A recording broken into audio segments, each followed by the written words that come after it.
So daghay nangutana about ato kong video regarding aning wagyu beef sa nangutana daghang nangutana nga anong piyaw gud sa mo kayunik gud sa beef na lagi birth certificate. Of course na tinuod na siya kini nga beef, wagyu beef, based sa akong na training or na seminar, ang kini nga beef gud nila naagi sa birth certificate. Kaya ang purpose nila aron dili ma-crossbreed ang ilahang beef or klase sa beef. Kay once nga di nila buhatag birth certificate, pwede man i-crossbreed ang ilahang ang ilahang pag-produce ani o pag pambuhi nila ani. So for example, makakuha sila og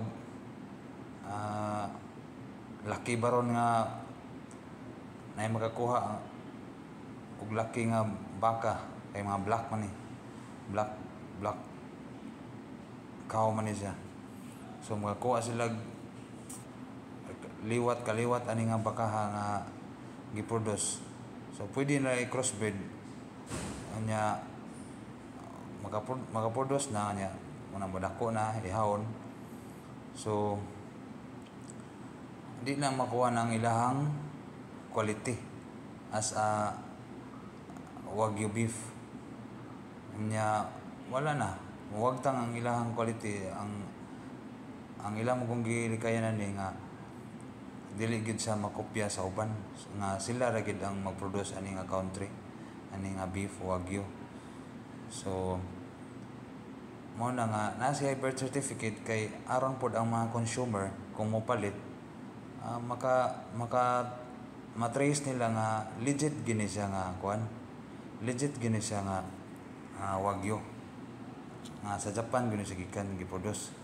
Kay ang iyahang birth certificate mao man toy tan-awon kay mao bitaw nga naa didto ang iyang amahan o inahan ning baka pag nagpadako sila ilahang gi-breeding nila mo na siya didto makita man.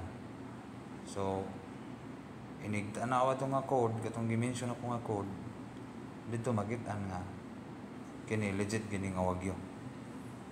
So para ang consumer dili sila ma-scam or dili sila ingon nga uy di man tinuod nga beef. So kadto pa lang daan sa code may baw-an na nimo nga ilagid gikan sa Japan. So mo na siya purpose pagpa legit sa mga consumer nga motuo sila nga wagyu beef kinsa mo na